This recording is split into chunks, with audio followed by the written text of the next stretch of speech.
Hello, everyone. This is Raise Your Voice as part of the Fans First Sports Network. I'm your host, Brett Rutherford, joined as always by my good friend and co-host, Darby Robinson. Darby, it's been a few weeks, but we're back before the end of the season. The start of the final series on the road in Toronto is in a couple of hours while we're recording. So we wanted to get one more episode in during the regular season. The last few weeks, though, I'll be honest, I've been watching, I've been following the team, but I've been a little checked out. Things are, we've reached that malaise in the season. With that being said, there is still so much to talk about surrounding this team, including the sale of the team. The Rays will have a new ownership group in the next, 72 hours. Yeah. For the first time. Ink dries Monday, maybe? Yeah, for the first time in like 20 years. So huge, franchise shifting monumental news. The Rays are being sold to a group led by Jacksonville resident Patrick Zalupski. And I think we've mentioned that on the podcast, but we haven't really gone into details. The story has been out there. Yeah, it's been rumors. It's been confirmed rumors. Yeah. But it hasn't been official, but it's now official. When we were on our hiatus, there was a couple of like public tributes to Stuart Sternberg. Well, there was a public tribute to Stuart Sternberg. He played a right field ball boy for a game. I thought that was great. That was the perfect and we'll chat a little bit about I think Stu's legacy on the show a little bit. But I think that right there is the best parts of Stu. And I think that's why this is a complicated. In Oakland, John Fisher is a pariah and an earned pariah. Truly a monster amongst these ownership groups, right? He was a cruel and hateful person who handled that whole situation really poorly, and his ownership tenure was also just not positive, right? There were some positive moments during that time. Obviously, they had a lot of success under Fisher, but there wasn't a lot of good feeling with him ever. Stu, we're going to talk. It's a complicated legacy, but very complicated. There is Stu the fan. Stu the fan. Stu the guy that would want to be the ball boy, right? That is at the end of the day, Stu, kid really who grew up in Brooklyn, loving baseball, wanting to own a baseball team. That very much does exist. This is not an equity line for him. This was not a leverage play to make a little bit of money. He's gonna make a ungodly amount of money on his investment. That is absolutely going to be he is, and he still owns 10%. He still owns 10%, though diminishing in a racing as it seems like it's going to be a time release thing to help balance it out. But he'll make even more when the stadium gets built and all that. I do think this is I think there's the send off when you have there was articles about, people that worked for him that said he was a great boss. The players, did the tip of the cap thing. I don't know. I think those things, for some people that they can look at that as a really kind of unearned thing. And there's a lot of bitterness towards Sternberg that he did earn, right? He did absolutely earn. But I do think this is not Marge Schott, dying. And everyone being yay. It's not these owners who are just you're begging to sell because they're terrible. Stu, it's just, you just wish he had more money. You wish he had bigger payroll. You wish he was better at the political game of getting that stadium. Yeah. He didn't get the stadium. That was a big failure. Other than when he's in the booth with Dwayne and BA, he's great at everything that. else with the media. When he's just a fan. If absolutely having a beer with Stu at Ferg's, watching the Rays, I think you would really get along with the guy. But I think And he would sit at I've seen him at Ferg's before a game. He would sit and talk, like, I don't know, this was years and years ago. I don't know if that was a regular occurrence, but he was sitting at the bar before a game, having a beer with some fans. Listen, I'm not here to try to change anyone's mind on Stuart Sternberg. Definitely like you said, a lot of the things that have occurred during his ownership is that fans have every right to be celebrating this sale, and I'm celebrating this sale. I think it's a great turn of the page. He was a steward of the organization for the last 20 years, and I pretty strongly believe that if it weren't for Sternberg buying the team when it did, and maybe someone else would have stepped up, but had it stayed with the previous ownership group, this team might have been out of here well before now. And we absolutely now it feels a little bit more safe that the future of the organization in the Tampa Bay area is there, although it's not guaranteed under new ownership. They did just bring in the guy from the Orlando group, and Ken Hagan and in Hillsborough County is already talking about, well, if we don't get our crap together, Orlando is still out there. So Orlando is like they're the Tampa Bay. They're the St. Petersburg of what the Giants and the White Sox had before. Yeah. So again, there's a lot that still needs to happen, stuff that we just don't know about. We know that the new group, wants to build a stadium in Tampa. Well, so did Stu. Everybody wants to build a stadium in Tampa. Someone's got to do it eventually, or not. Anyways, I want to wrap up on Stu here, but yeah, I don't know. It is mixed. I grew up. My first Rays games were as a child were at the end of the Namoli era, and I remember Stu. That some of my first memories as a Rays fan were Stu coming in and watching a team that I just assumed as a young child that we're just going to lose forever, and that's fine because I like going to games. Turning that team into a perennial winner, and that has remained. Been a little rough last couple of years. 500. I think 500 too. It's like these last 2 years have been.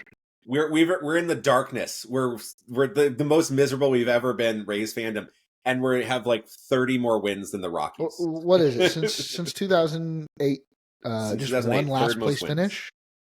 One last place finish. Third most wins in all of Major League Baseball since 2008, just behind the Atlanta Braves and the Los Angeles Dodgers. Two pennants, four division titles. So yeah, there's a lot of winning and a lot of really fun memories, and that's kind of my thoughts on it. And I'm excited. I'm cautiously optimistic about the new ownership group. Yes. So let's, so that's the thing we should talk about. So we talked about Stu. There's been lots of written about that. His time is over. And I do think we both are in agreement that for as much as there is nervousness about any new sale, right? Any new ownership. What does that mean? Because with Stu that he cared about baseball. He stayed out of the front office's way. He didn't give him a lot of money to work with. And that was the big that's a big deciding factor, and that's a big limiting factor of this team's success that they had to overcome, that both Friedman and Neander had to overcome. He didn't have a lot of money to give him. He didn't spend a lot, but he didn't he did not kind of mess with that. He did not pull an Angelos. He did not pull a Artie Moreno. He was not he's not a Jerry Jones. He is not tinkering with the team, and he's letting the smarter people with baseball ops handle that. And I think that's something that's admirable. So when you shift gears now to Patrick Zalupski, who we really do not know much about. We have not seen, and we didn't know anything about Stu when he came in, right? He was a Brooklyn financier, and these guys were all coming in. It's you get to learn these people. So I think Stuart Sternberg, the New York financier. They're not all of them are notorious criminals, but I think with Zalupski, I'm going to be very curious to hear his first public comments when it is officially, he's the owner. He's going to have questions. There's going to be press conferences. I'm very curious to see how he handles the media. How is his skills? Will he be talking to the media? Like, I'm sure at the introductory press conference he'll have some words to say, but that might be a role. It's, it sounds like Ken Babby, who has very little, if any, experience at Major League Baseball, which is, I think, worth discussing, but has plenty of experience in minor league baseball and seems like he's up for this type of job. And he's very good friends with Zalupski, and they, would work well together. Maybe Ken Babby, who is seemingly going to be the CEO, I think is what I've heard reported of the team. Maybe he will be the mouthpiece, and we'll hardly hear from Zalupski, and that's how some ownership groups work. I'm very curious to see how that plays out. His dynamic is going to be very curious. The thing with Stu that for the longest time we were just like, if he could just hire a really good PR person to say the things nice and then just shut the hell up and stop putting his foot in his mouth, things might go a lot better. So maybe Zalupski will do that. And the other big key coming into this is, it's a big price tag, $1.7 billion for the team who still need a stadium, like we mentioned. Net worth wise, when Sternberg was the owner, I mean, when he purchased this team, he purchased it for considerably less money back then. But he was, and we're talking about hundreds of millions of dollars. So like, this person is much better off than we ever will be, and most of this country ever will be. But he was the poorest of the owners in Major League Baseball, and at this country club, being the poorest of that elite group does limit you, because he did not have his equity, his majority of his cash was tied up in the value of this team. It was not a bunch of liquid cash. He did not have Steve Cohen kind of FU money where he can just be like, I don't care. He has infinite money. He can just spend whatever he wants. Sternberg, and again, nobody needs to cry for Sternberg's wallet. He did not have that ability. Patrick Zalupski is coming in with double the amount of money that Sternberg has in terms of net worth. From Forbes, according to Forbes, Zalupski's net worth is around $1.7 billion as of the most current Forbes reporting. Again, how much of that is like real? I don't know. It's all funny money, but like $1.7 billion.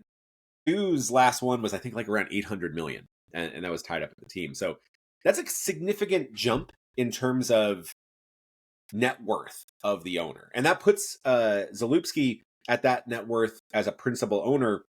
We'll put him right in there with the Milwaukee Brewers ownership in terms of, I believe I forget his name right now, but he when I was looking at it, he had about 1.8 1.7 billion net worth. So that does potentially change the amount of money that's available.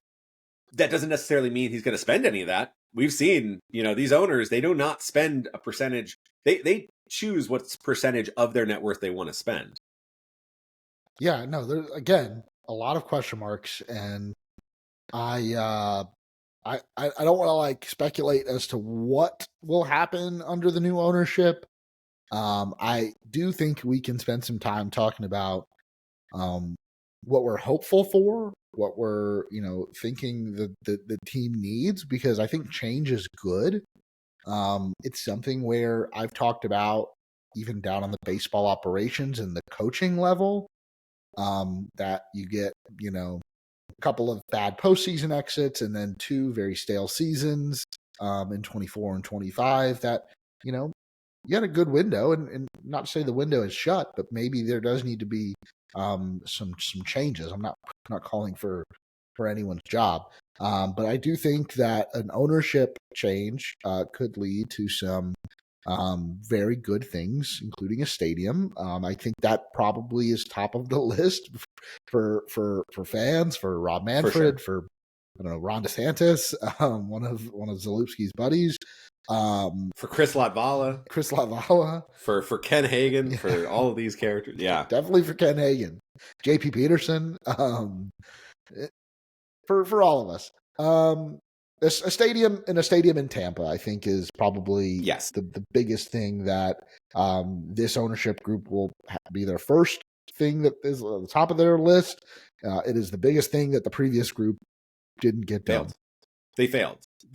And that is, I think, one of the biggest lasting legacies of Sternberg is that was bringing a new the Rays franchise has never had a new stadium for themselves. When the Tampa Bay Devil Rays came into existence, that stadium was already old. That was not a stadium built for them. It was not built for baseball. It was not built I think that's the thing, is that this franchise, for all of its successes and failures, has never had a place to call their own. And Sternberg was supposed to do that. That was his big priority. Did not get it done. There's a number of things we can talk about why that didn't happen. Some bad luck. A lot of it is bad political moves by him. That was a failure. Full stop. End of the line. And if that is the lasting legacy that people remember Sternberg for, that's fair. Because that's a big failure. Now, that led the team to be at the precipice of leaving. And that's why I do think, while there is so much uncertainty that we do not know with Zalupski, and things can absolutely people, I do want to caution, like, if you're like, any owner would be better than Sternberg, do not wish that, because absolutely a lot of owners could be a lot worse out there. The key, though, was the runway was gone. We were done. I think he had burned every bridge, to now mix locational metaphors, in the area with the local politicians. He had burned every bridge in the business community. His time, there needs to be a change. So I think this is a very important moment. We don't know if it's going to be good or bad in the future, but it needed a change. And right. I think that's where we're at, where something new, somebody coming in, and there is a lot of interesting chatter. Like the entire shift, when pretty much, I want to almost go back to Chris Ladvala with a fairly shocking switch of a vote during a meeting, basically, where deciding whether to allow to like basically give, like, completely switch it up on the Rays, and suddenly now allow this kind of movement towards rebuilding the Trop and allowing the team to basically get out of the deal. Yeah, and flip the script. That was a huge change, right? There was this thing that they were going to keep him on the line and kind of keep pushing it forward. And it seemed simple, because the Rays were saying, we don't want the deal. And Chris Lavalla is like, yeah, we don't want the deal either. Wait, what? You guys don't want the deal? Oh, now, yeah, let's hold you to it.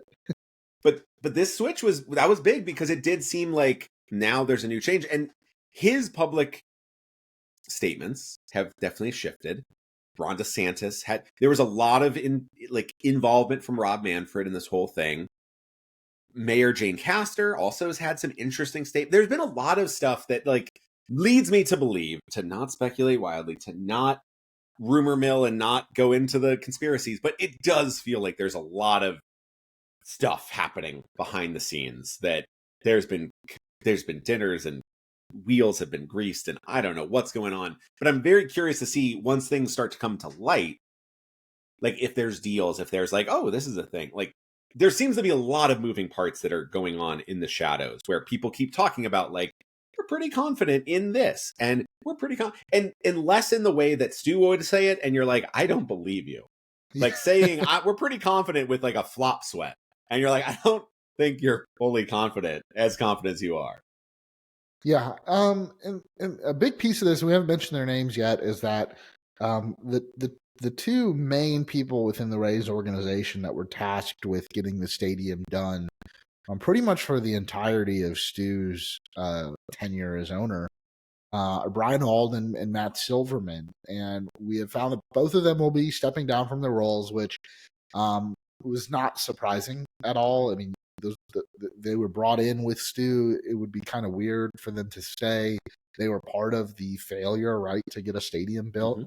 Mm-hmm. Silverman will be staying on board as part of an advisory board for the representing transition team or something. I think he's representing Sternberg and the minority owners that are keeping that 10%.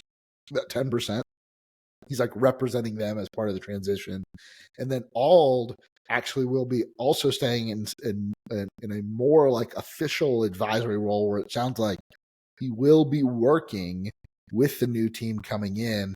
And I'm guessing that is to help with contacts, whether that be with Major League Baseball, politicians, lobbyists, other people in the Tampa Bay area, which again, I don't know. I mean, was all really that good at that part of his job? I don't know.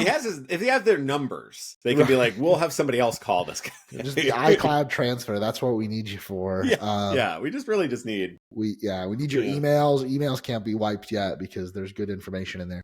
But anyways, they're keeping him on, but also bringing in a lot of new people. So yeah, I think there's buzz, right? I don't think the local governments of the area really at this point wanted to do business with the Sternberg ownership group in terms of building a stadium. That's not to say that it's going to be easy to build a stadium with a new ownership group. Again, this is a team that just paid a group that just paid $1.7 billion. Again, I don't know. All of this seems like fake monopoly money. How much of it is in debt? Like, I don't know. Who knows how any of this works? Right. And this does seem like a group peasants. This is not for us. It's not for the proletariat. This group has seemingly been like tied with Major League Baseball as well. I mean, obviously Ken Babby has worked with numerous minor league baseball teams and owned minor league baseball teams. So I think that kind of helps be part of the fold with Major League Baseball. Rob Manfred being very involved in this. I think Zalupski, I've heard that he was interested in the Minnesota Twins and had sort of been around there and had gotten vetting from Major League Baseball before this. He was unanimously, that was the last kind of big hurdle. I mean, not really hurdle, but like the last big thing that like needed to happen was all the owners had to, at least by 2/3 majority, approve Zalupski as, kind of buying the team. And they did. It was a unanimous vote, which was kind of pro forma in this situation because he had been vetted. And I think because Manfred clearly wanted this, they usually are mostly unanimous. Mark Cuban was the last kind of like one that was denied by Major League Baseball. Steve Cohen was the last kind of questionable one where like the vote could go the wrong way, but that was still pretty secure. So it was something you needed to kind of hit, but it was a hurdle that was cleared. So it does seem like there is a lot of juice behind this group in terms of interest from Major League Baseball to get a situation done. And Manfred has talked about it. He wants the A's situation resolved. He wants the Rays situation resolved. And he wants them in those locations. The A's going to Las Vegas, the Rays staying in the Tampa Bay media market. He's said that a lot. It's not just staying in Florida, but staying in the Tampa Bay media market. Again, wants and wishes, that's that. But he wants those things wrapped up. He's getting not towards his retirement, but he's getting up there. He, I think, wants those done, get Major League expansion so he can retire at that. Like that seems like his very public goal. And so the Rays and this, I think, is a big step in that. So yeah, we'll see. We'll maybe do more stadium talk. It's that like things do kind of need to move quickly. There probably does need to be an extension to the Trop agreement deal, which even though it's a new group, I don't know, that might be difficult.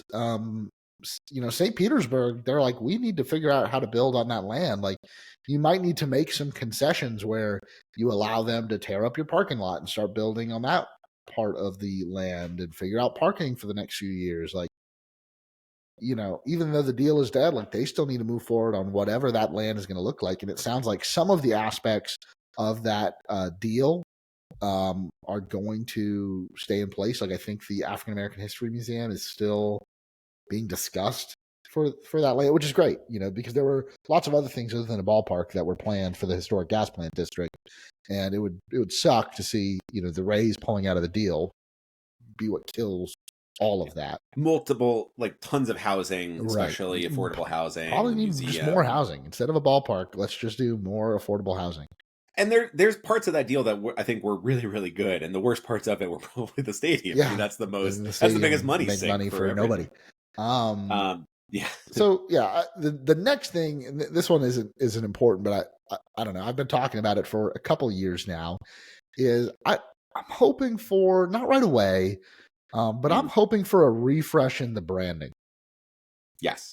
It's been there's been minor tweaks. They lost like the main mark with the baseball diamond behind the Rays word mark that has disappeared from any official branding.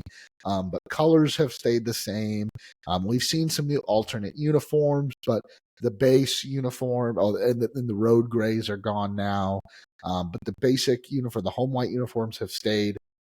I mean, pretty much untouched. Other than like maybe a slight change when you switched from Majestic to Nike for the uniform provider. Like it's been the same since 2008. And hats have been the same. Yeah, the hats have been the same. And City Connect. I don't spring training hats. Yeah, I don't necessarily want to change to the hat logo. I love the TB, and but I do think there could be some branding changes, whether that be slight change to colors, to jerseys. And I think it's about time for that in the next couple of years, not right away.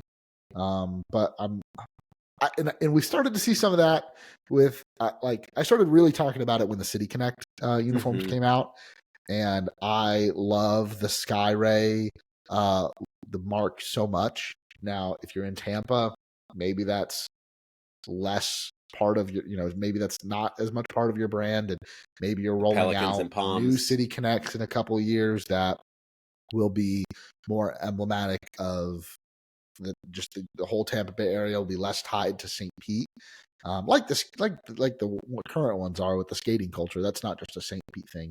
It's actually probably more of a Tampa thing. So yeah, I'm just hoping for a refresh. Don't need to reinvent the wheel. Don't need to change the name. Don't need to change the color scheme. Just a tweak. I think just a refresh. So you want just a refresh? Because that's been a lot of talk. Because I think a refresh is absolutely. I think not rebrand, but like there's going to be something. I would be shocked. New ownership. So when Sternberg bought the team, it was in 2005.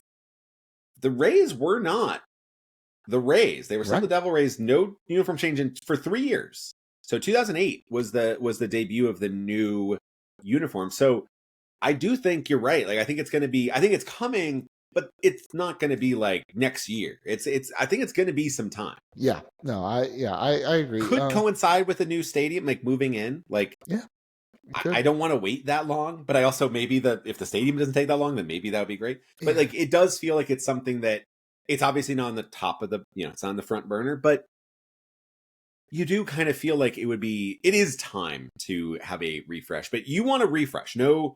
Because there's been some people talking. I don't know. What do you want? Return to the Devil Rays? Oh no. I think a aggressive refresh. Okay. How about aggressive refresh? I like that. Because I think you have any ideas? I don't want to. I think the biggest things I would say is a return to. So the most popular stuff of the most recent era was the return of the throwbacks and the City Connects, and both of which really tried to like kind of reach back into kind of classic team history. What also just happened last weekend that was so popular around all of NFL, the Bucks returned the white creamsicle jerseys. Everybody, it looked so fresh. It looked so clean. They had so many penalties in the first half. I thought I was watching the 76 Buccaneers on tape because that was a classic Bucks type of game. But that I think retro look, that tie, it is very popular. It is very cool. And the Bucks and the Rays have that great history to kind of drive on, where back then those uniforms were really cool. They were ahead of their time, and they were tied to just absolutely dog shit teams. And so seeing a good team wearing those really clean uniforms, I think was really cool. So I do think you could see, I say don't bring the Devil Rays back, but use the Ray as a logo. Maybe you do have a new take on the Ray, like the Sky Ray, right? Yeah, you have that unique Ray is instead of the Starburst, right? Like that's not as unique as a creature. Yeah. And maybe more gradient. Like I would love personally my take, and I'm not a graphic designer, I think they have some pretty great ones in house who were working on the City Connect, and I think I would let them kind of handle that. But I think a modern colors, they're navy blue, Columbia blue, yellow, but with a bringing the gradient over.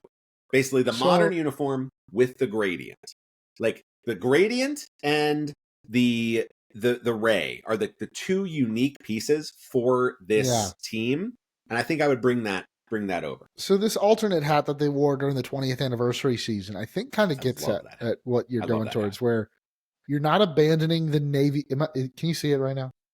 Mm-hmm.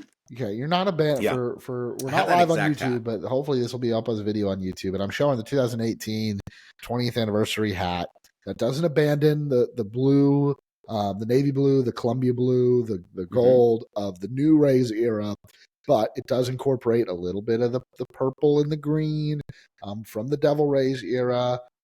I think we can. How do I stop sharing? Here we go. I didn't want to stop recording. I think there's ways to not abandon the brand. Like, we're not redoing this. We're not changing colors every few years like the Marlins did in the 2010s. I think there's a way to pull it off. And I think a aggressive but refresh, not a rebrand, I think could do something there. I think the classic throwback Devil Rays gradient is really cool. But you can, like that hat, I think is a pretty perfect example, is taking it into the modern color palette, right? I don't think you need to completely refresh or rechange everything. And I agree with you. Like the Marlins, I think those have been some really radical changes, and they kind of keep changing them. And I think that really does hurt. And they've hit a good. They finally found a good spot. I agree. Yeah. It's still not as good as that classic Florida Marlins, though. I do feel like that is miles better than when they first became the Miami Marlins. Like, yes, those were just hideous. But I think there's something here to the Rays where they, I think, like a modern refresh that would look a lot cleaner. That would give us, give you a bunch of new stuff, but it wouldn't be like a completely foreign, like, we're switching up the color scheme entirely. We're switching up this. We're switching up that. I think something that I've heard fans ask for is a jersey that says Tampa Bay on it and not just Rays across the chest. So I think, we got it right. The City Connect says Tampa Bay, right? Does it not? Yes. Now why do I not know what the City Connect is? Yes, no, yeah, it definitely does. Okay. It definitely does. Yes, it does. I'm like doubting myself though, because I was like, no, I'm pretty sure. I'm like almost positive. But to have like maybe traditionally in sports, it would be your home jersey says your nickname or your mascot name, whatever that is, and then your road jersey would say where you're from. So I don't know, maybe a road jersey or a more used alternate that, other than the City Connect, that says Tampa Bay on it. I think fans would like that. So again, definitely, I don't need and get rid of the Columbia blue. Get rid of the Columbia blue just jerseys. Just burn them immediately. I agree. I hate them so much. Again, not top. That's priority. Day one Zalupski over the stadium. Actually, the stadium can take a back burner too. Just get rid of corner outfielders. Don't need them. We need to get rid of the Columbia blue. No, just that one. Already 10 out of 10 ownership group. I would. The next thing I want to talk about is I would love to see in the new stadium. And I think this was part of the plans that was talked about with the previous stadium deal and things that have been talked about from Brian Alden, Matt Silverman, and Stuart Sternberg. Is a really well built out Rays Hall of Fame at the new stadium. Yes.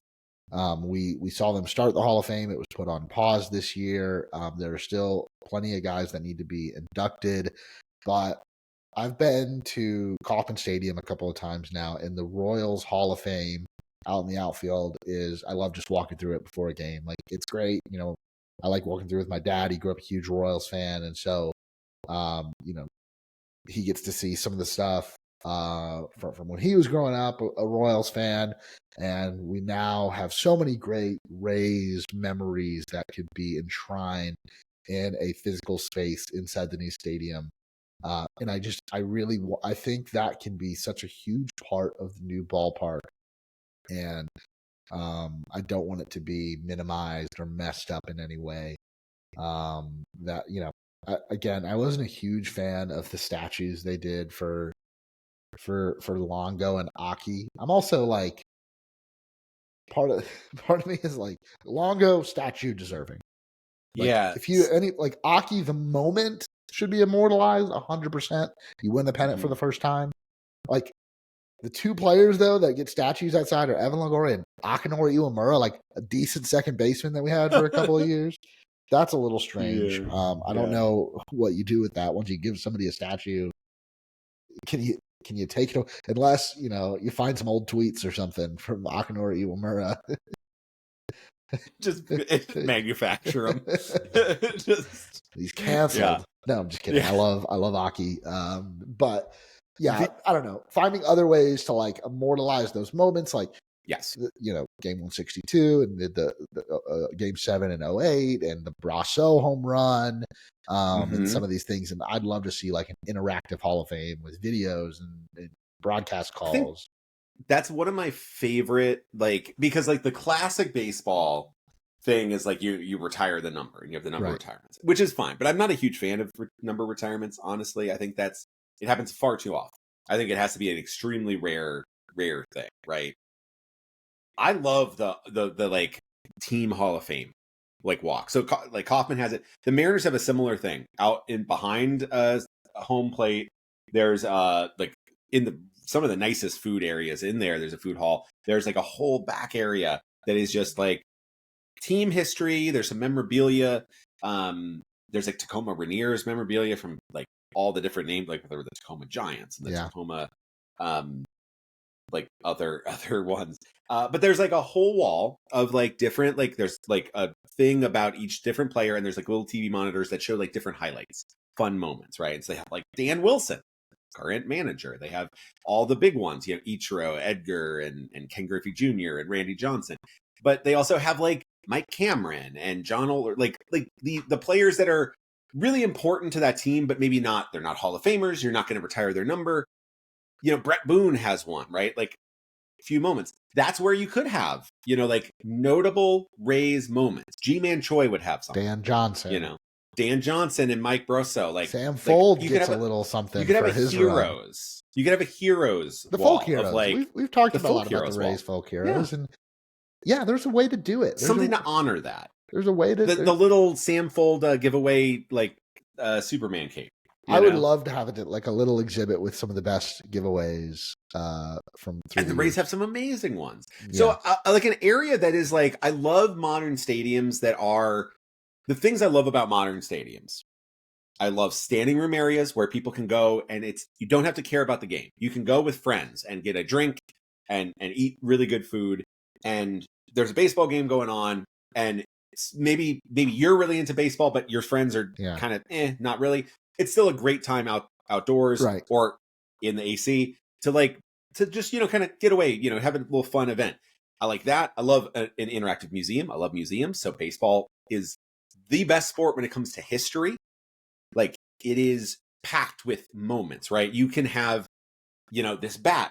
You can have Dan Johnson's bat from this moment. You can have this ball from this moment. There's so much memorabilia that is spilling out of Cooperstown that each team has that you can absolutely display, and moments. And I think that would be something that is a important part of a new stadium. Absolutely. Yeah, I love it. Is there anything that you would like to talk about the new ownership? Maybe we can shift to baseball, unless you got something else. Well, and this is the last part about it, to shift to baseball, to transition in. Yeah. Because we are professionals here. Is with the new ownership group, the biggest question is, what happens to the payroll? Does that go up? Right? It's hard to say it would go down, but will it go up? And if it goes up, by how much and when? And that is the $75 million question, is what happens to that payroll? Do you see Zalupski coming in and making a big splash? Is that realistic? Or with a stadium to build and finance and a whole team to buy, is the belt tight, for a little while. We have seen in Major League Baseball, team ownership groups take over. There's usually a small bump in payroll, but usually not a significant bump. It's usually not going from like $100 million payroll to like $250 million. It's usually like a $20 to $25 million bump is what I've seen through some research. And again, there's not a lot of ownership changes that happen in Major League Baseball. This is a elite country club. There's 30 spots. There's 30 seats. And so you want to get in on one of those 30 seats because it's a license to print money. As much as the owners want to say they're basically losing money on this deal. No, they're making a ton of money. It's if they're losing money, they just would, not do it. No, this is a big money making thing. And I'm not going to pretend that Zalupski isn't doing this, just for the love of baseball. And neither was Stu, who did love baseball. I do think, though, this is an interesting question: is how much money will Eric Neander have to spend in this offseason? So what do you think is a realistic for this first season? Let's just say the first season, not like long term, because I do think there's some stuff, but in this first season, what do we think Zalupski does with the pocketbook? Okay, so the payroll this year was Fangraphs had it at around 87 million, and 115 million is the luxury tax payroll. I would be shocked if it breaks 100 million. Shocked. Not like floored, but to go up 13 million, I think your young player like Cabanero's not getting super expensive unless there's an extension, right? Same with Aranda. Lau, Diaz, and Fairbanks, if you keep him, or Fairbanks would go up a little bit, but pretty fixed cost. And I don't think they're going to go all out year one. Maybe I'm wrong, but there's a lot of places elsewhere where you need to spend money. I don't know. There's probably a lot of money that needs to be spent in the Trop, right? The city of St. Petersburg is repairing the roof and the playing surface. What about the electronics? What about the concessions? What about the seats? As far as I know, the city of St. Petersburg is not on the hook for those things. And sure, there's insurance that still might kick in and other ways to pay for those things. But there's a lot of work to do on this team right now for the franchise, not just the on-field team. So I'm not expecting a flurry. I think the one name that I think fans, I've heard fans talk about him that would love big free agent is Kyle Tucker. I don't see it. I really don't. If you can get him, great. I'd love Kyle Tucker. Bring him on down. I'd love for him to be your right fielder starting next year. But I then look, and other than that, I'm like, are there really any other big free agents you want to splash on? I'd love to bring in another starting pitcher. I think the Rays really need starting pitching help. I'd love to bring in, a couple different relievers. Don't want to go after the big ones, but just kind of maybe refresh the bullpen a little bit. Other than that, maybe another catcher. Like, how different is it going to be from? Are we going to? Like, I don't know. I'm thinking, we might sign like another Danny Jansen and another Ha-Seong Kim type player. Yeah, and those I still think could have and probably should have worked, but and in some ways they didn't. I don't know. I felt like Jansen was fine. And then he got better. He got better. He was hitting so poorly at the start of the season. And his defense was so much worse than at below average defense. But oof. That was horrible. My take is that they will grow into something like they got to get their feet underneath them first, and then they can build out. But even then, this payroll is not going to get to 200 million, guys. Yeah. So I don't know if they'll ever get to 150. I mean, eventually with inflation and stuff, but I don't know if we're ever going to get to that level with the Rays. So here's the thing that we have to think about. Next year is the last year of the current CBA. So what they pay next year is not necessarily what they will pay going forward. Because if there is a big CBA fight and there is potentially a salary cap that gets added in, that cap would come with a floor. Yeah. There's 0% chance it doesn't come with a floor. Potentially 2027 and beyond, you could see, like, it's hard to like game out what is the payrolls now for teams versus going into the future, and what does that mean. So it could be like every team has to spend 100 million, you know, as the baseline, and the cap is at like 350 or 300 million or something, or 280. You know, that would be a complete wipeout for the players union. You know, say something like that. I mean, that's the other thing too. We're talking about like the teams that are actually spending over 250 million are few and far between. So we're really just talking about like 6 teams that are really arguing about this. I think with the Rays, I keep going back to the Milwaukee Brewers. I keep going back to the Milwaukee Brewers. I think the markets are very similar in size in terms of like population centers nearby. And especially if the Rays build in Tampa, I think that gets you access to about a very similar amount that Milwaukee is getting. Population. I think Tampa actually is a little bit higher, but like negligible. I think they're very, very close. Ownership, the main principal owner, under 2 billion, but in the 3 comma club. So that's important. The payroll, adjusted payroll total on Spotrac for the Milwaukee Brewers this year, $116 million. $116 million. Bottom half payroll team. In, I believe they're like 23rd, 24th, something like that. No, I think actually 22nd, 21st this year. So like not in the top half, not in a big market thing. They're not close to like where the Giants are, nowhere close to the Dodgers or the Mets or the Yankees or Red Sox, who both pay a lot less than they probably should with their market value. The Mets and the Dodgers are paying what they should based on how much money and the location. The Cubs, the Yankees, and the Red Sox are all getting by because they pay a lot, but they should pay even more. The Rays are paying not much, and they should pay more. The Brewers are, I feel like, right in that, like, that seems like a good range. They're able to retain guys like Christian Yelich. You know, they can keep Christian Yelich. They can go out and get a few guys. But, like, if you look at that team this year, and they're going to the postseason, and how sustainable or how big of a run they can make with the way that team is built, you look at that team, and it's very similar to what the Rays do.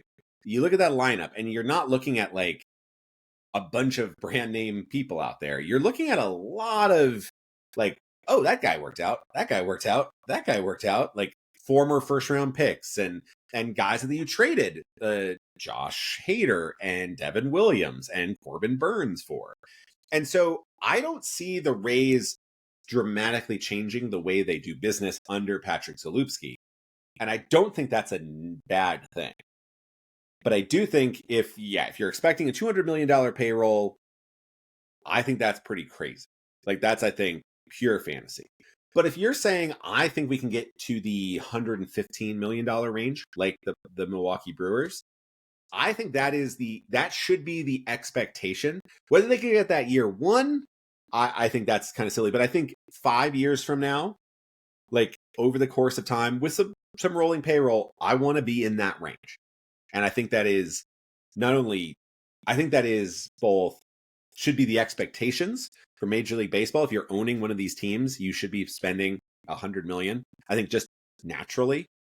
But that doesn't mean you're going out and spending big on free agents, right? Like, if Kyle Tucker fits a need, but do you want to go out and sign brand name closers? Probably not. You want to sign expensive middle tier free agents? Probably not. Multi-year, middle-tier free agents are a bad value of the world. Like, that's where, well, that was a massive deal. Sorry, that's not a good example.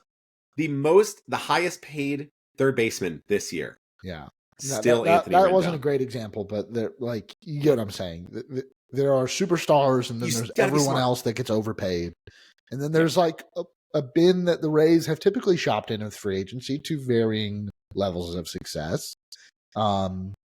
And I think that's kind of where they're going to continue shopping. Again, if we're talking about a baseball priority, and I mentioned it, but like, if we're throwing money at people, throw it at Junior Caminero. Mm-hmm. You know, maybe get Jonathan Miranda locked up. I know he's a little bit older, so it's priced much differently. Still, why not? Like, that's where the money should be going. That's where the focus should be going. if you can get Kyle Tucker, by all means, get Kyle Tucker.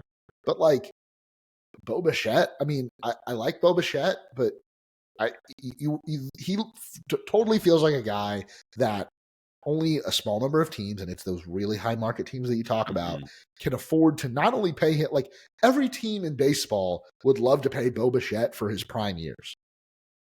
It's who is willing to be on the hook at those crazy costs when he's terrible in 5 years, and they're still paying him, whatever, $25-30 million, whatever he gets a year, and they have to still build a winning team. I don't want the Rays to all of a sudden just start throwing money at guys that aren't going to be worth it.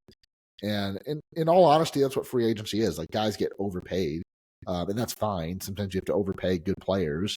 But I don't want them to just change the way they operate. And keeping Eric Neander, I don't think they are going to change. I think the biggest key is the Rays are still in a spot. Like, the Major League Baseball is not a fair playing field when it comes to these economics. It isn't. It isn't, and we can all talk about, the poor team should be able to spend more. Sure, yeah, why not? But like, it's still not fair. Like, you are still coming to the table, to the poker table, with fewer chips. Like, that's just the simple fact of the matter.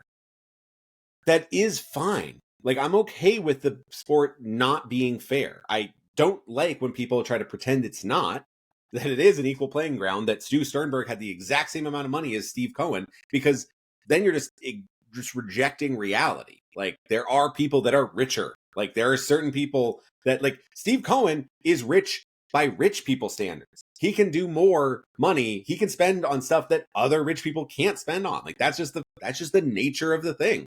He has a bigger number. That's simple mathematics. When it comes to the Rays, the biggest thing that money gets you is the ability to be wrong. It gets you the ability to swing and miss horribly and be like, well, we're going to have to eat that. Doesn't matter.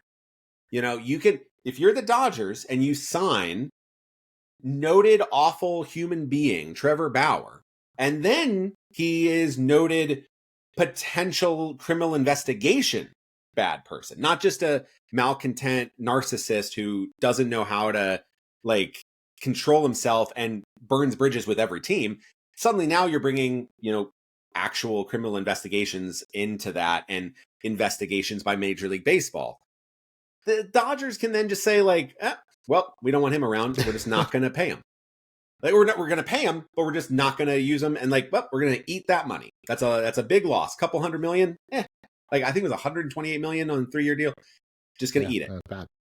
Whatever. That's the thing with the Rays. You can spend on a guy, and they did. They spent a pretty similar amount of money over a longer period of time with Wander Franco. Wander Franco, well, horrible monster, is now a convicted sex criminal in the Dominican Republic. I can say that now. It's a pretty low sentence, but doesn't matter. He's not getting a visa. He's not setting foot in this country. That's a big miss. Like, that hurts. That's a huge chunk of payroll. Of those, the payroll for this year for the Rays is $86 million on Spotrac, which is counting Wander Franco's $8 million that they didn't have to pay this year, and they probably won't have to pay next year. Yeah, so that's why it's lower on Fangraphs. There's still a lot of question marks. Like, the contract is not null and void. It is not. It is not. And so, like, that's the problem. Is like, it could appear. If you're the Dodgers, you don't have to worry about it, and because if it shows up, you pay the check and you don't worry about it. I can guess about Wander Franco's legal status in this country. I have no effing clue.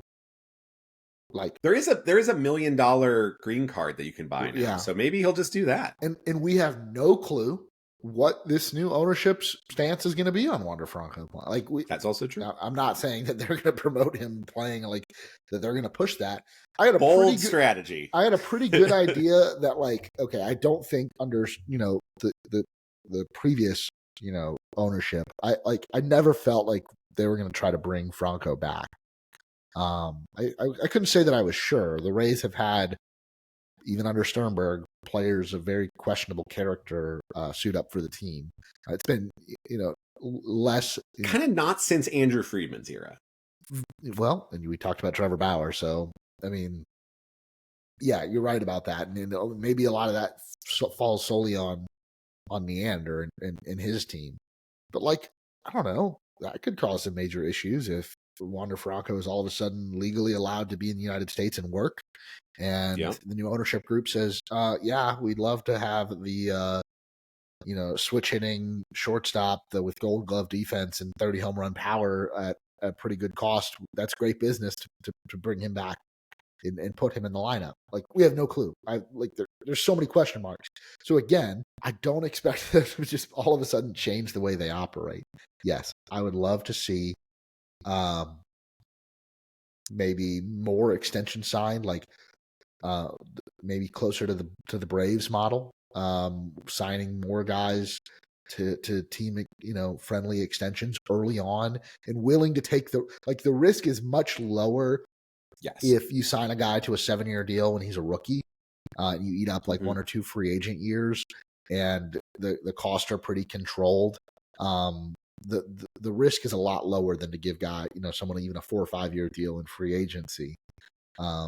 Tucker, who just came off a year where the second half was a little bit down because of a broken hand, you're probably looking at like 7 years minimum, right? At 29 years old, probably more, honestly. And then a good chunk of money on top of that. And that means you're paying, like, or Bo Bichette's actually a really good example. It's like you're paying for the decline as well. Like Albert Pujols Pahorim with the Angels, you're paying for the decline, and you're getting the prime with it. It's how many of those deals can you do? I think the Rays we've heard that they were probably offered the most, is what the rumor was, for Freddie Freeman. So they were willing to push a bit of chips in for certain guys. They've made push for Ohtani, Bryce Harper, Aaron Judge. All of this has been reported. And they can accept probably one of those guys. They probably just can't miss on 2. So I think a Kyle Tucker is somebody that's absolutely in the range of possibility. It's whether that is the one thing. And I don't think Zalupski changes the math that much that you can miss. He's not Steve Cohen. Bunch of times. He's not Steve Cohen. He does not have FU money. Yeah. He has more money than we could imagine, but it's not that level. And so I think the Rays are still in that spot where, like, the Brewers have to make those choices where you don't get to just pick everybody. You don't get to keep everybody. You do have to make tough calls, and some guys have to be let go. You might decide to trade a Josh Hader or a Devin Williams, and that's not always popular, but it still gives you a chance to maybe refresh your farm system without ever tanking.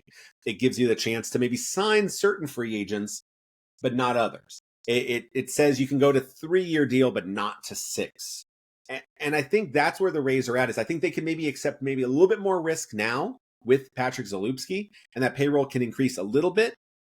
But I think that's my expectations coming in, is not that he comes in and we're running $150, $200 million payrolls and we're signing multiple premier free agents. I think the Rays should be looking still at running what they're doing, but with the ability to, like you said, maybe extend another person. Maybe take that risk, maybe add 1 extra year to get it done with a Jonathan Arana, or Junior Caminero. Be like, all right, we're going to take that risk, but we're going to do it. And maybe it is with a free agent, you're like, I like him for 2 years. Our model says year 3 is not going to look good. You know what? We'll give him the 3rd year. It's not a huge thing. We might have to eat that a little bit, but it's not going to kill us. And I think those are the type of moves. Like, it moves the needle just a little bit, but that could be the difference between signing a free agent and not. And it didn't work out this year for Baltimore, but one guy that I was high on, and some of this is injury based. A lot of it was injury based. He only played in 51 games. A guy that I really wanted the Rays to go after was Tyler O'Neill last year. A guy that I thought fit a clear need for a power hitting corner outfielder. And his contract was 3 years, $49.5 million. So like maybe you're in the market for those guys now. And again, it hasn't worked out even when he was healthy. It's less than 200 plate appearances, but the results weren't great. But it was, now he has a couple of years to come. Like, if you only are shopping in the rental market, like, Danny Jansen had a bad first half and we're kind of out of it, so we need to trade him. Like, Ha-Seong Kim, yeah, I don't know. We don't really know. Is he going to be good next year? But, if he was on a 2-year deal with an option for a third, you're willing to keep him around. Give it one more shot, yeah. It allows you to operate a little bit differently without changing how you value players or how you make decisions. I'm excited to see what at least Zalupski's public comments are, because I'm guessing that's going to be a question that people are going to ask, right? Because like the Rays are notoriously a very frugal team. BJ Upton, I think, summed it up best. They ball on a budget. What is your budget, Patrick Zalupski? Yeah, no, it's a good question, and we'll be able to answer more of those, and we'll talk about off-season plans. We did a solid hour on this, and I think this is great. So I think we're gonna wrap it up here. When the baseball is done next week, at least for the Rays, we'll hop back on. Eventually we'll just really kind of dive deep into what went wrong this season. It's been a disappointing season. We'll do the autopsy. We'll talk about off-season plans, and we'll probably have some more news on Zalupski and company after their press conference, which I think is going to happen early next week. Probably. So we shall see. But that is going to do it for this week's episode of Raise Your Voice. Thank you guys for listening. We were not live on youtube.com this week, but if you haven't already, head on over to youtube.com/@raiseyourvoice. Give us hit that subscribe button and turn on the notification bell. So when we do go live, we're back to going live, you can join us every single time in the comments. So we're also still available, of course, wherever you get your podcast. If you love what we do here on Raise Your Voice and you want to say thank you, you can head on over to patreon.com/raiseyourvoice and become a member for as little as $1